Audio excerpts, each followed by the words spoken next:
Hi guys. എനിക്കൊരു സംശയം. നമ്മുടെ കേരളം ശരിക്കും കടവും കടപ്പാടുമായിട്ട് മൂക്കുകുത്തി കിടക്കുവാണോ? അതോ ഇതൊക്കെ കോൺഗ്രസും ബി.ജെ.പിയും ഉണ്ടാക്കുന്ന പൊളിറ്റിക്കൽ മാർക്കറ്റിംഗ് ടെക്നിക്സ് ആണോ? Let's check. ഒരു ബേസിക് ഡൗട്ട് തന്നെ നമുക്ക് ക്ലിയർ ചെയ്യാം. 2021 കേരളത്തിന്റെ പൊതുകടത്തിന്റെ ശതമാനം എന്ന് പറയുന്നത് 38.47%. 2025 ആയപ്പോഴത്തേക്ക് അത് 33.44%. സോ ടെക്നിക്കലി കടം കൂടിയതല്ല, കുറച്ചതാണ്. ഇതേ സമയം നമ്മുടെ കേന്ദ്ര സർക്കാരിന്റെ ബി.ജെ.പിന്റെ കടം 56% കൂടി 200 ലക്ഷം കോടിയായി. അപ്പോ ശരിക്കും ആരാ കടക്കെണിയില്? ഈ അസൂയക്കാരൊക്കെ പറയുന്ന പോലാണെങ്കിൽ കേരളത്തിന്റെ കടം 5 വർഷത്തില് ഇരട്ടിയാകണം. പക്ഷെ കേരളത്തിന് നല്ല കൺട്രോളാ. ഈ കടം അങ്ങ് 62% പിടിച്ചു നിർത്തി.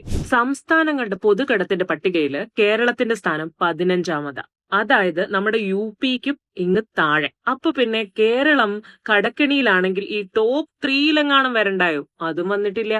ഇനി ഒരു ഇൻട്രസ്റ്റിംഗ് ഫാക്ട്. നമ്മുടെ ഫിനാൻസ് കമ്മീഷൻ പറഞ്ഞത് സംസ്ഥാനങ്ങള് ധനകമ്മി ഒരു 3.5 അങ്ങോട്ട് ഒതുക്കി നിർത്തണമെന്നാ. ഇന്ത്യയില് 12 സംസ്ഥാനങ്ങള് ഈ 3.5 എന്നുള്ളത് അങ്ങ് ലംഘിച്ചു. പക്ഷെ കേരളവും മിടുമിടുക്കൻ 2.5% ധനകമ്മി അങ്ങ് പിടിച്ചു നിർത്തി. അപ്പൊ പിന്നെ കേരളം തന്നെയല്ലേ മാതൃക? എനിക്ക് ഈ പറയുന്നതൊന്നും മനസ്സിലാവുന്നില്ല കേട്ടോ. ഇനിയാണ് ട്വിസ്റ്റ്.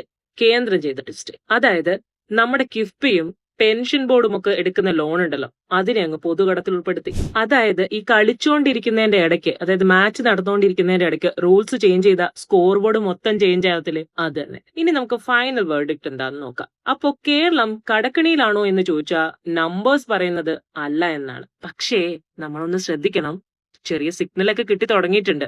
അപ്പോ ഡ്രാമ വേറെ, ഡേറ്റ വേറെ. നിങ്ങൾക്ക് തീരുമാനിക്കാം കേരളം കടക്കണിയിലാണോ അല്ലയോ. It's your choice. നിങ്ങളുടെ തീരുമാനം.